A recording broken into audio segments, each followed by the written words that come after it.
Are you flipping the rage bait on me? What is that existence? Responding to chuds. I love doing it. Let's go with the dog against the dogs. Alabama. When I had a choice to pick a co-host. I know. Oh, you're betting on the game. Why would you be doing that? Because it's fun.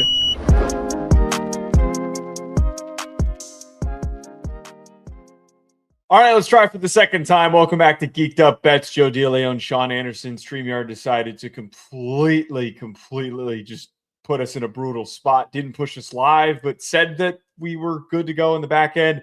Regardless, we are back. Technical issues aside from StreamYard being an absolute awful platform, we're here to talk about the biggest storylines to be paying attention to heading into the 2026 NFL Draft, the biggest question marks that still need to be answered. We're also going to discuss our picks for the NBA Finals with the season rounding out for the NBA very soon. We, of course, are going to get to the weekend stake parlay and more. Sean, how you doing? Disappointed in golfer shoe choices already for the Masters. I think if I'm playing on the biggest stage, I pull up in something that looks good. Not all black boots that look like I could go up a mountain. Like I think the Appalachian Trail starts somewhere in Georgia. Some of these golf shoes look like they'd be trekking through that up the East Coast in them. Terrible form. I've got a buddy who also sometimes wears black golf shoes. I'll never understand in general. You should never wear black shoes. No, you want one opportunity to have durable shoes in golf. You should not be wearing black ones. Wouldn't it? You get the hot foot also. Like you're golfing in August and you're just kind of sitting there. The sun's beating on your feet. It's just terrible. It's a terrible look. Shoffley's got them. Some other just these jerks that are wearing these big, just clunky golf shoes. They just confuse me. Like you're supposed to be a little creative with your golf attire, or you're super minimalist and you just don't draw any attention to any part of you. I know there's plenty of options for it, and obviously white is the color to turn to, but to go with Shoffley with the black with the white stripes, it really does. I mean, you're spot on. It looks like he's wearing janitor shoes. They're janitor shoes, man. And shout out to custodians and janitors and everybody. It's a tough job, thankless job, and they give you bad shoes. Shoes that don't look good. I could say nurses' shoes, maybe. Or is that hand out custodian shoes? You think that's a if I was a custodian, I'd be pulling up in my own shoes. Yeah, I'd be pulling up in some Air Force Ones and be like, "This is okay." You're wading through shit all day. Steve's janitor. I'll get some black Air Force Ones then, but I'm not wearing nameless, brandless clunkers. That's not for me. All right, we got a lot to get to today, Sean, especially with the delayed start. The NFL draft is super, super close. By the way, if you could plug the times for each individual question we get to, forgot to say that to you before the show. The NFL draft is so close. And it feels like that there are a number of questions that still need to be answered for a lot of teams that have Super Bowl aspirations this upcoming year. The first question that I have, Sean, what is the Steelers' quarterback plan?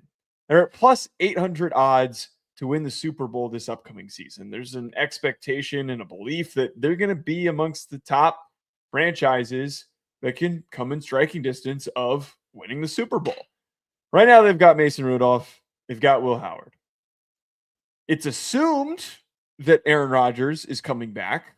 I don't know why it's such a blatant assumption considering the divorce that happened between him and Mike McCarthy when he left in Green Bay. That's something that's never really made sense to me. They don't have any viable options in free agency. And I guess it makes sense for them to go after Ty Simpson and to bring him in, to draft him in the first round. I don't know what the Steelers are doing. Do you think that we have an answer for this question? It's a mess. It's really a bad time to need a quarterback and to not have, they got one. Not have a serviceable quarterback on the roster. I'm Team Will Howard through and through. Why? You know what? I like Will Howard. You think I like the wait, hold on. So you basically already just answered the question. That's your answer. You go Will Howard. Personally, but it's a bad answer. Like that's even one that I wouldn't step up to the plate and really pitch. It's kind of a Adrian Martinez situation right now. Who they should sign. They could sign Russell Wilson, Derek Carr, and also not official that he's back. Tyrod Taylor and Jimmy G, all of those are rough. Jimmy G is not a Pittsburgh Steelers quarterback. Doesn't feel that way. Tyrod Taylor signed somewhere. Did he really? I believe that he did. I'm double checking. Oh, then I have issues. No, he has not. Okay. He has not. I thought he did. I was about to have an issue with Warren Sharp then. Are the Steelers going to be able to draft Ty Simpson is my follow-up question to you before we start working through other prospects. Well, like, is someone going to come in before them? Would they have to trade up? So first of all, I have no idea. Yeah. There's literally no answer to that question because there is this gigantic range of outcomes with Ty Simpson. He either goes in the teens, he goes somewhere around pick 10 because somebody is so enthralled with the kid and they're so excited that they don't want to miss out on him. Or I think it's more realistic. It's going to be a Jackson Dart type of a situation where maybe there'll be some bubbling buzz for him going earlier. And then eventually the slide starts to happen. We don't see him coming off the board. People maybe aren't even really paying attention to him being an option for certain teams. Someone trades back up and in and goes and gets him. The more that I've thought about it, I think that if this is the current setting, and if you're going to draft Ty Simpson, he's not the answer to the question. Yeah. If you bring in Aaron Rodgers and then draft Ty Simpson, I'd be okay with it. Ty Simpson should not play right away. I don't think that he should. I think that he's still with a limited sample size of playing time, needs a little bit more growth, and we shouldn't rush him onto the field. I don't like the idea of Kenny picketing this thing and hoping he's the problem solver for all of your issues that you don't have a quarterback on the roster. I don't like that. I think he needs to go somewhere where they can bring him along slowly. Yeah, I think I saw the buzz. I hate calling it buzz because everyone loves calling it. It's a smoke screen, bro. Draft hardos love doing that as soon as there's a rumor out there. Let the rumor be a rumor, and we can all acknowledge it as a rumor. But like Arizona possibly being interested in Ty Simpson, they posted an awful graphic, by the way, of him in a jersey. He looked like Kirk Cousins, but like with some acne face because he's still a college kid. That was rough. Say Ty Simpson gets snatched up. I have two options then that I'm looking at for at least a bad year of Steelers quarterback play with a chance of them being a miracle quarterback, or if they're just bad and then we roll into a better quarterback year next year. Carson Beck. No. Wait, okay. Any option that you're about to name, I'll gladly let you name them. Okay. But any that you're about to name, you might as well just go with Will Howard because Will Howard's been there for because they're all the equivalent. It's just Will Howard, but different iteration of Will Howard. We're just Will Howard with extra steps. Okay, so Carson Beck is Will Howard with tattoos. Yeah, ugly with tattoos. Hey, his girlfriend was hot. I give him credit, but okay. So what version of Will Howard is Drew Aller? Penn State kid, slightly Pittsburgh. More athletic. Okay, bigger armed Will Howard. Okay, I would take Flyers on those two guys if I'm looking at it. If I'm the Steelers, I would. Those are the two guys. I'd say Carson Beck.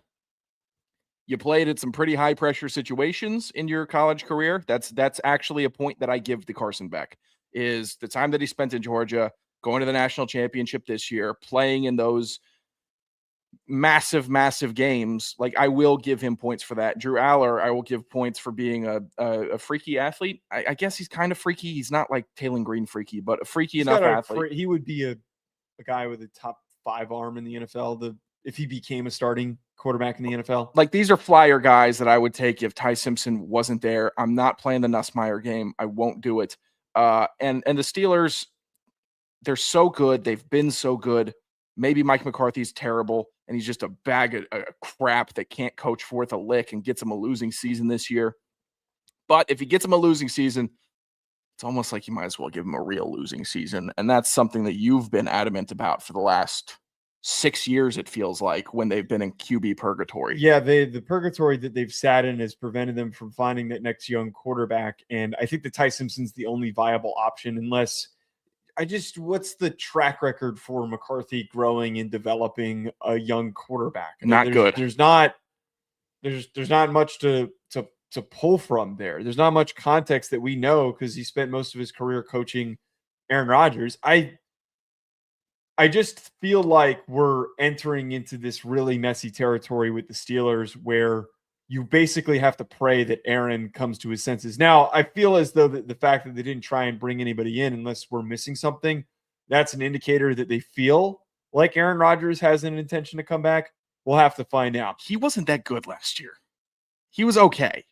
Like, do they do okay? Do you think that with a better receiver, drafting a receiver with DK to play alongside him, like Casey Concepcion or Omar Cooper, that elevates the floor of the offense, makes it a little bit better? The run game ends up being better. Like, are those things that you can buy into thinking, okay, Aaron Rodgers doesn't need to do everything. We're going to run the ball a ton. I don't know. Here's my problem with it. The Steelers' offense and defense is actually really well fleshed out, and it's a good team, and they've got a good offensive line, and they've got Caleb Johnson, who's a young, hungry running back. Like, they've got so many good pieces, and I get conflicted of, man, Aaron Rodgers, if he was 37-year-old Aaron Rodgers, I'm cool with it because he could still roll. He could still roll either way. I just thought his mobility was such a deterrent that I'd almost rather take a shot on a bag of wet hair quarterback that's mobile, that can make something happen, extend a play than I would. Bag of wet hair? Yeah. What does that mean?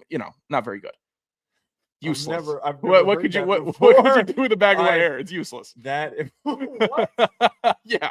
You need to give that one to Ryan. Okay. See if he'll use that one. He'll use it on Fernando Mendoza and piss me off immediately. Probably. I don't want to give him any ammo for crushing good football players. The next big question that we need answers to, if we talked about the Patriots going and getting A.J. Brown, but if the Patriots don't get A.J. Brown, what are their options?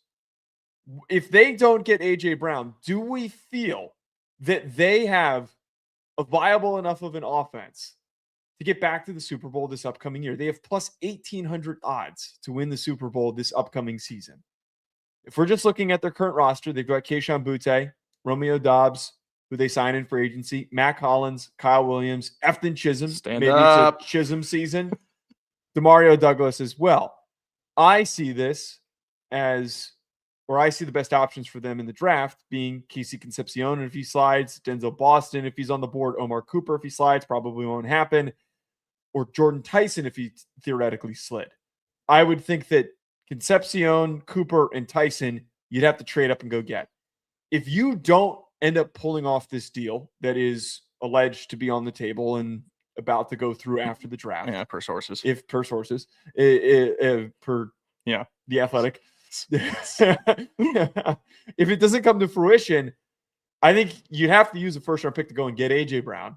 I think you need to be really just all in on trading up to go draft one of these top receivers. Whoever slides, put your chips on the table, go get him. Because otherwise, you're piddling around and hoping that Romeo Doubs can match the production of Stephon Diggs, and I think that that's a recipe for disaster. I think any of those free draft targets that you mentioned are as good as Romeo Doubs if they're drafted immediately for the Patriots. Like, you have at least another baseline Romeo Doubs in your offense, which I think could get the Patriots back to the Super Bowl. So if they take a first round wide receiver, one of those guys that you brought up, then the answer is yes. Free agency, I'll get to that in a second. They have a lot of pieces that I really like, though, on offense. I think Boutte's actually shown a good improvement since his first year. Pop Douglas is good. Chisholm, maybe there's a space for him. Mac Hollins, I don't know what to do with that guy. It seems like his other stuff outside of football, which is all about football, which is the get hard guy. Okay, Kyle Williams, vertical threat. Like, they've got a lot of really good pieces. I would like to see them rounded out with a legit one. If you can draft a legit one, great. Free agency, Jawan Jennings, he could work there. Big target. Tyreek Hill, I'd be interested. I really would. I think it's still Tyreek Hill. And I think that even if he's not pushing it deep like he was in 2018, still Tyreek Hill. I would take a flyer. Coming off of a serious knee injury, if that is your solution, you are. It's an addition. Beyond. I don't think they need a necessary solution. They could get better. They could get better in the draft. And I think that they could add in free agency, even if it's not.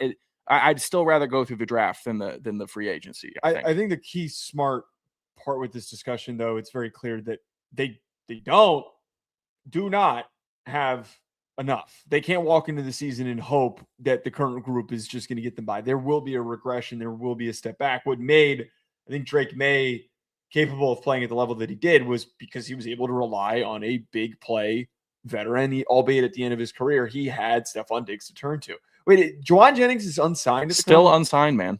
Why did I not Why did I not know that? He's still out there. I think he's asking for big money. Forgotten. Yeah. Why is he not? He is still unsigned. Fat Debo's still unsigned. Love Fat Debo. I don't think he would help the Patriots very much, but he's out there. Brandon Ayuk.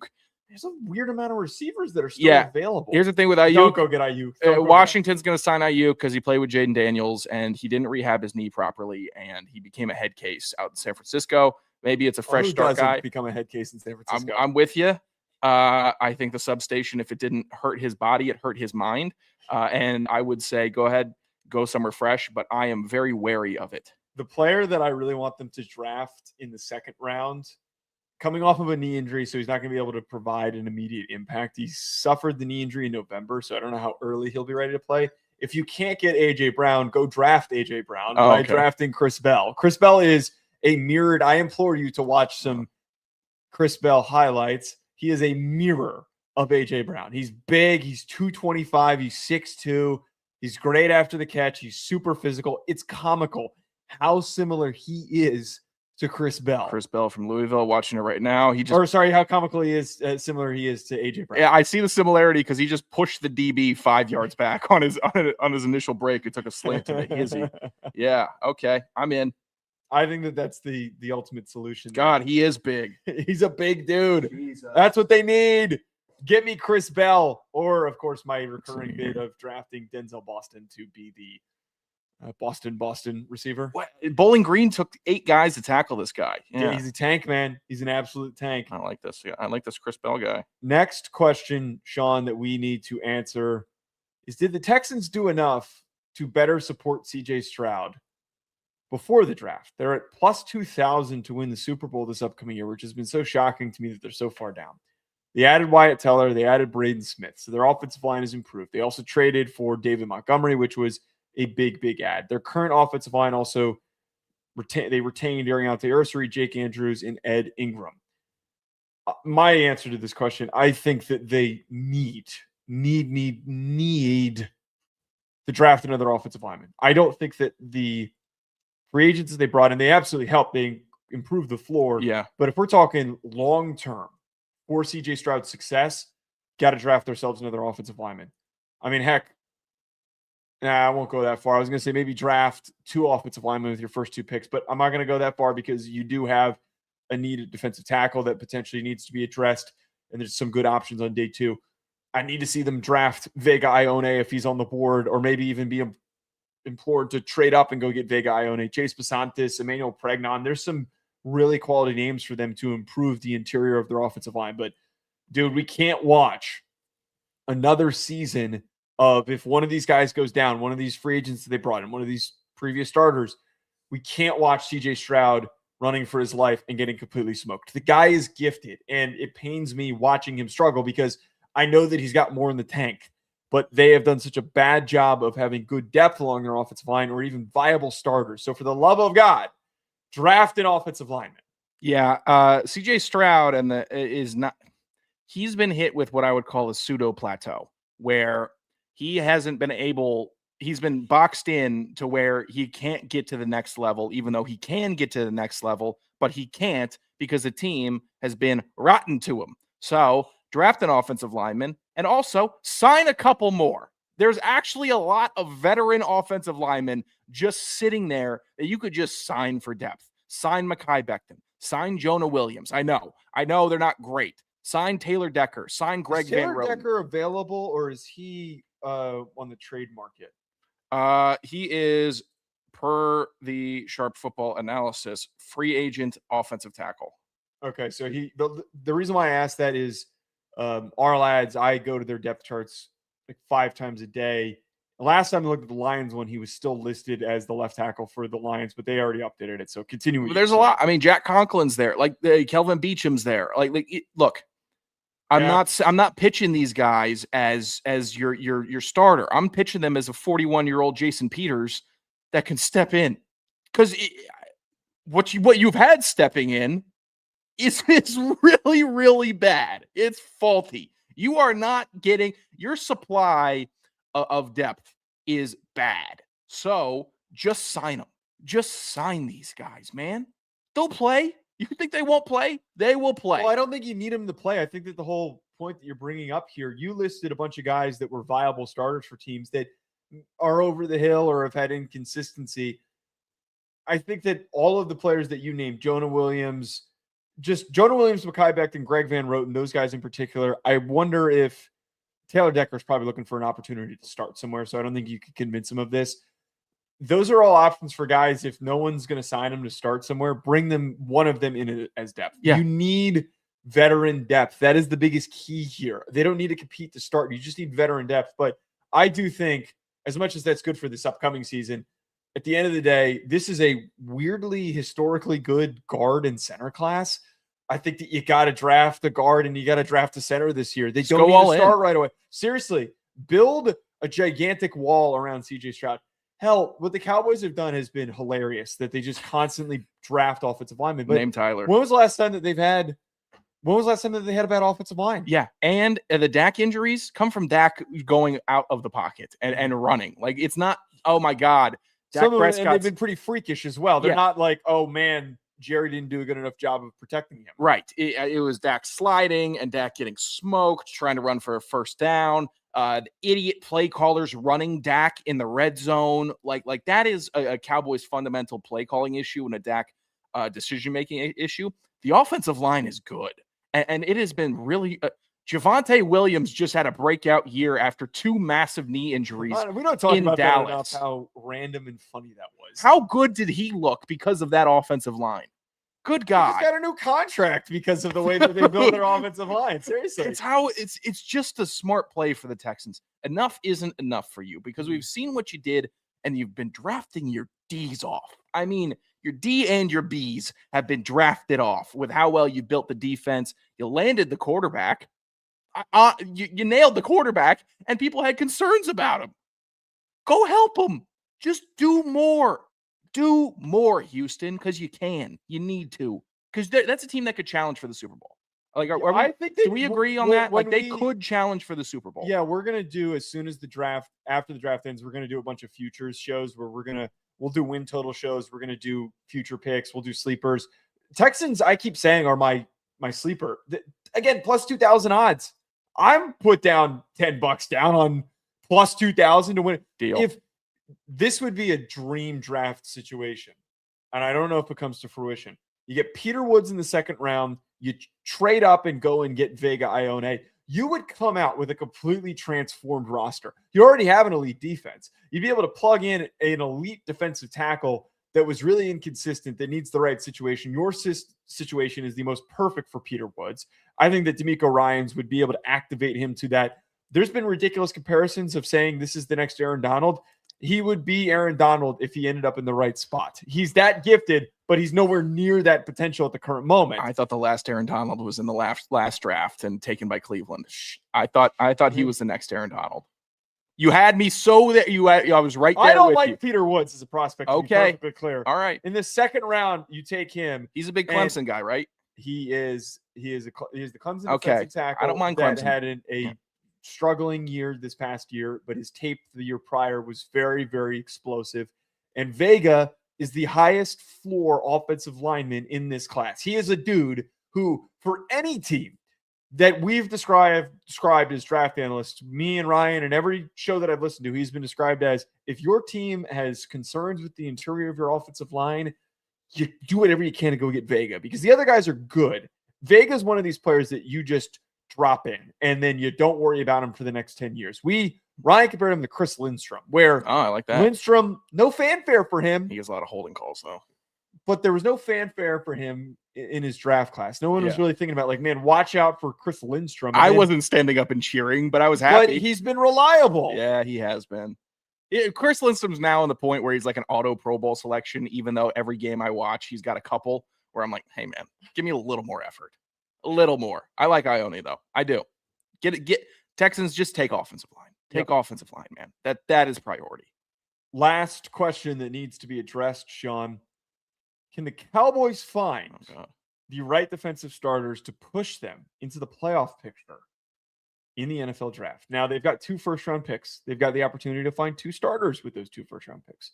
They have plus 2,200 odds to win the Super Bowl. Now, they added Jonathan Bullard, Otito Ogbonnia. Am I pronouncing that right? I think he gave it as good of a shot as I did. Sean Gary, they traded for Jalen Thompson, they added, and Kobe Durant. I think the fact that those are their options at defensive end is quite troubling. I think Gary could be a solid player for them. I think that Donovan Ezeraku has an opportunity to step up and be a more impactful starter for this team. He showed some positive signs, but you need a big-bodied physical player to play opposite of him. You need to find a new starting outside corner or a new safety. Now, luckily for them, there's going to be a lot of chances for them to grab players like that, Sean. They're going to be able to draft a Keldrick Falk, who I think would be the right fit for them, maybe at the back end of the first. There's a shot that Caleb Downs could fall into their lap, or they could go and trade up and go get him. Dylan Thieneman would be perfect for him. Jermod McCoy would be perfect for him. Mansour Delane would be perfect for him, and so would Colton Hood. The question here is, can they find that right star? Yes, they can. They can find a player to fix their defense. But why do I feel like we're going to come out of the first round asking ourselves, why did Jerry draft 2 offensive players? That's what he does, man. It's a problem. They do need a nose tackle. Looking over Ogbonia's stats, I think that's how you pronounce. Yeah, I got to be honest.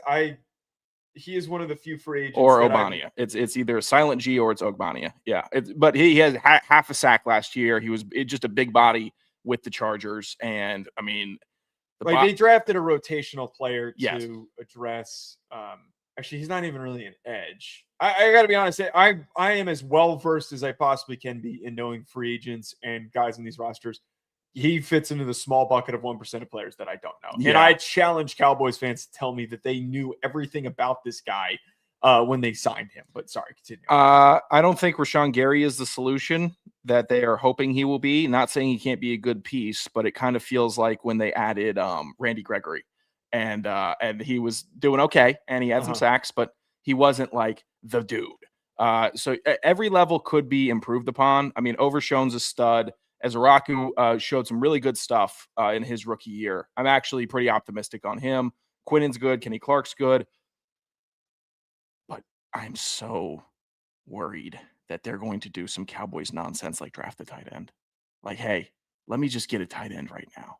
Let me get a tight end in a draft where I'm not hearing anything about tight ends outside of. That's what popped in my head, is that they would draft Kenyon Sadiq at 12, and then they would come back around and be like, "Well, we have to take Casey Concepcion." Here's the thing with Jerry. Jerry, I feel like he likes sticking it to the QB, and he likes sticking it to Dak, where he's like, "Hey, don't say I never did nothing for you. All right, the defensive coach can coach up the defense with all the all these nobodies. Dak, I'm doing everything I can for you. So go get me more wins." And that's what I really feel like that's that power struggle with him and Dak Prescott. And it can be solved in the draft. They have enough holes where I'd be happy with any of the guys that you mentioned if they added. Free agents, that's where they go though. Like Clowney was with them last year. He could be back. Joey Bosa, they could try to bring him in. Hassan Reddick, maybe they take a swing. I mean, there's guys out there that the Cowboys would love to add, just like a reclamation defensive player for like $3 million, like a Bobby Okereke. Did I get that? Karake, man. Karake. We're getting our asses kicked pronouncing names today. We're pretty good about it. Like they could do L'Jarius Sneed, Tre'Davious White. Like they could go mid and cheap, or they could really decide, let's go all in on defense, which they need to do. But it's the Cowboys, man.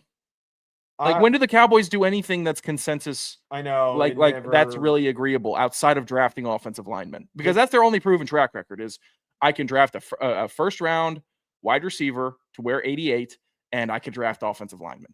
They have failed mightily at finding pass rushers. They've failed mightily at finding starters across the board on their defense. It's where they've missed the most. They've been excellent at drafting late round quarterbacks. Yep. Wide receivers and offensive linemen, like you just said. I think that with that in mind, yeah, obviously they need to just prioritize defense. It's the most unpredictable team that we will never have any idea of what they're going to do, because Jerry Jones is smarter than everyone and has to prove that he's smarter than everyone. I also didn't mention, by the way, I like the idea of them taking CJ Allen at the back end of the first round. I think that CJ Allen is a mature beyond his years type of defensive prospect that would just get everything all buttoned up in line. He's one of those dudes that's so smart that with all the chaos that's happening around him and the team's just inconsistent, and there's inconsistent talent across the board at every single position, he can elevate everybody around him just because he's so freaking smart. I love CJ Allen as a prospect. I think that is a Dallas Cowboy if I've ever seen one. 6'1", 235, finalist for the Butkus Award. He's a tank, man. He's a tank. He's incredibly reliable. You know what? Go draft another big, dumb white linebacker that hurts his neck in 4 years. That's what they love doing. Jack Golday. I'm not. Jacob Rodriguez would also be a hilarious, typical. Oh, he'd be a star. Jones. He'd be a star in Dallas, man. No pun intended. You get Jacob Rodriguez. He's handsome as all hell. Popular in Texas already. Yeah. I bet they're licking their chops, just ready to draft that dude, and he would help. Like I think I'm high on him. I don't know. Maybe I'm a dumb mark. You are a dumb mark. Let's talk a little NBA, Sean. NBA Finals predictions way ahead. The season is nearing an end. There's only a few games left. It's going to be wrapping up at the end of this week. Let's call our shots. Let's throw out there the teams that we think are going to win the NBA Finals at the end of the playoffs. Who are you going with? Who are you putting a futures bet down on? I am putting a futures bet down on the Denver Nuggets. I am not going with a team from the East. I like this Nuggets squad. I feel like they have the most consistent, ethical hooper maybe in the world right now in Jokic, and that's very important because there's a team with an unethical MVP favorite they were not including. By the way, I forgot to preface that we are not any team that is not the Thunder because they're at plus 115 to win the NBA Finals. Yeah, kind of ridiculously high. I like the Nuggets squad. They've just been a model of consistency. 10 straight wins right now going into the end of the season. I love that. Go ahead, gear up, get ready, work through the battle that is the East, but get hot. Get hot now, and then just keep on playing good basketball. So far this year, though, it's good to know that they're 0-3 against OKC, so I'm not ignoring that. One of the losses was by 3, and one of the losses was in overtime. So I've seen them actually challenge this team and give OKC real bump. So if they meet in the eventual Western Conference Finals, I have the most confidence that the Nuggets could get it done and knock them out than a team in the East just rolling through and then having to face them and win in 7, which is what they would have to do. I think that it's plausible to just lean on the Nuggets because of their past track record. And I do think that we're starting to see that they're heating up at the right time. Jokic, if he catches fire and he starts to do his thing, it automatically, it's easy to buy into. There is a gigantic hurdle in the way, which is them beating the Thunder. So I'm actually going the reverse logic of you here.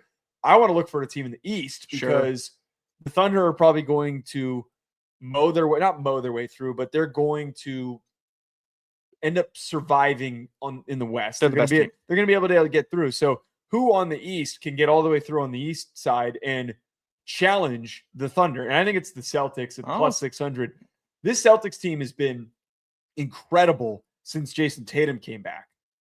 Tatum wasn't even really expected to be available. Nobody thought if he was going to be ready to go or not. He's coming off a pretty significant Achilles injury. Like, that is a really, really tough timeline for him to be back within a year. We've seen so many dang basketball players that pop their Achilles and we just don't hear from them. They're just gone for the entire year. He came back, and since he came back, Jaylen Brown, who you'd maybe expect to be struggling, has been playing even better, and he's been not in the MVP conversation. He's been on the cusp of it.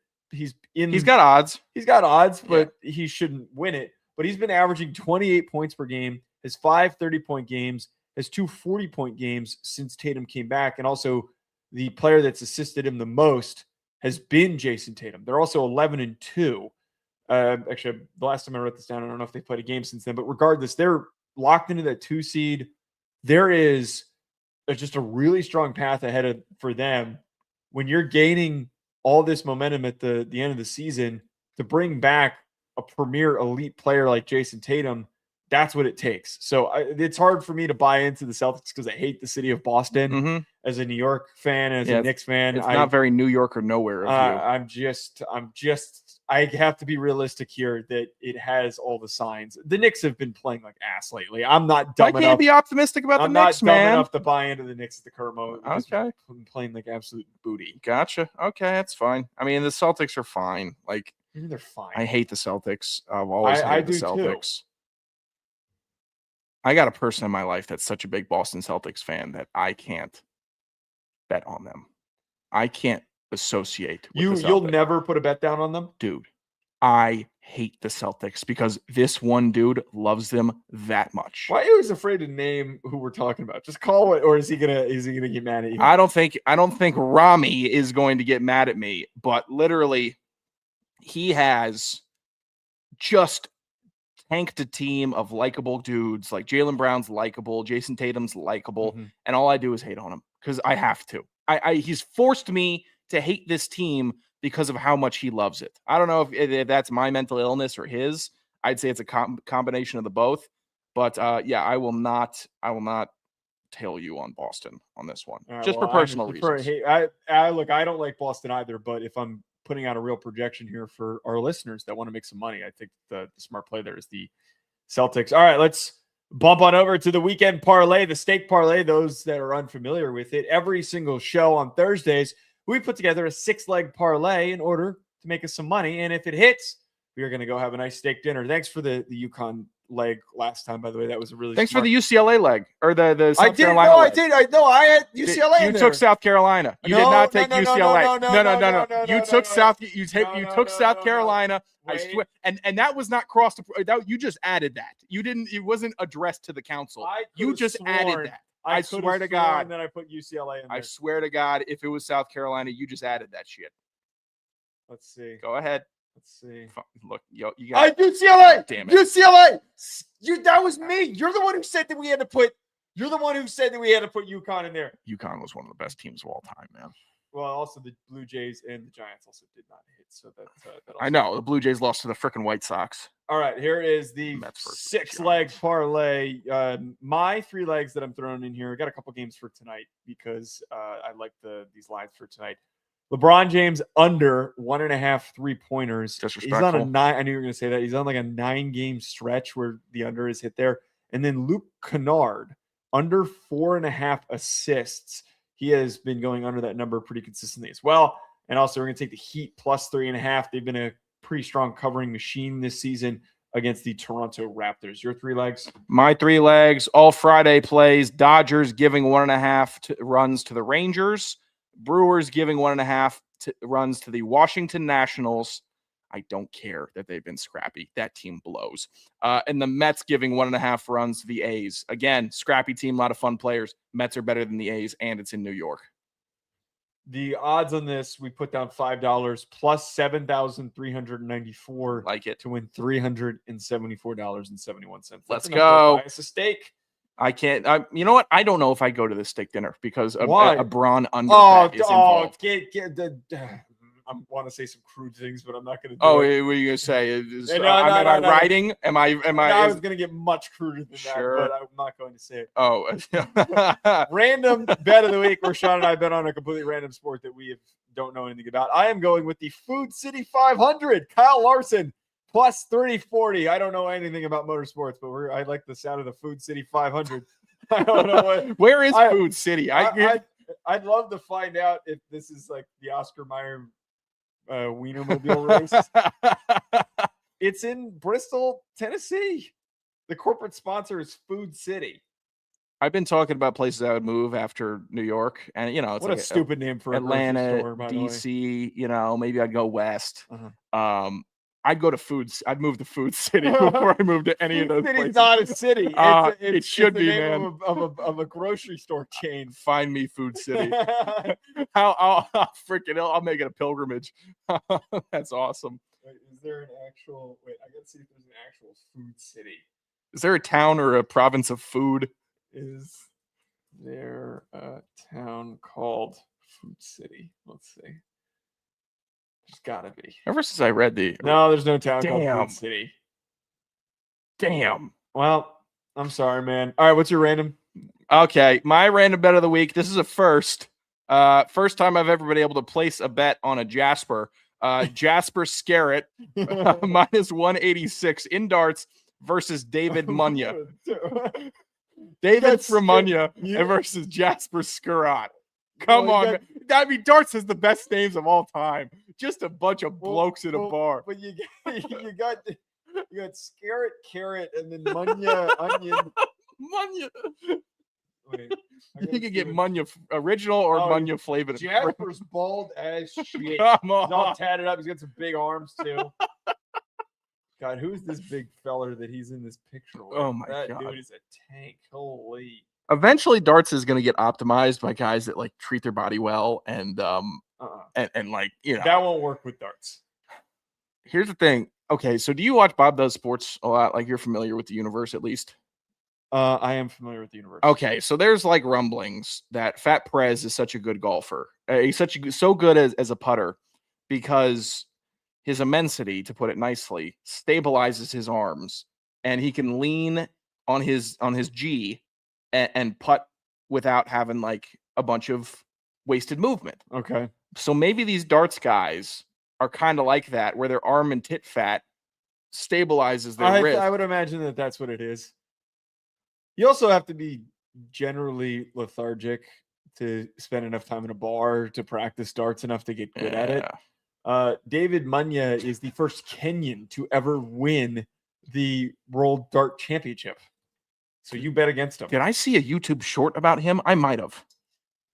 All right. AI pick of the week, where for those that don't know, the Sports Geek has a AI betting model that shares predictions every single day.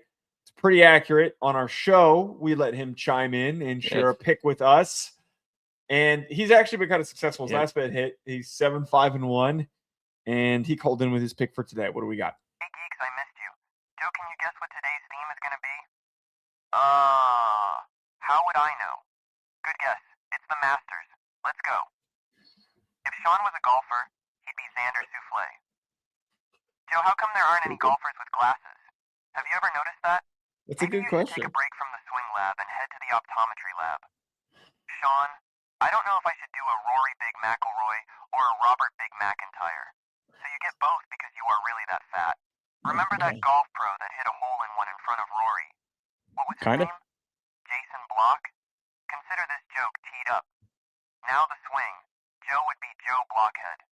Bulls minus 6.5 versus the Washington Wizards. That was actually pretty good today. Okay. It was actually pretty good today. I hate to admit that he was snappy and on point. I don't like him scanning names for fat comments, honestly. Xander Souffle was a little, that seemed like it was a little too easy for him. Well, he's a robot. I think he's learning. He's learning. I'm glad that you're saying he now. He's our counterpart. It's annoying. All right.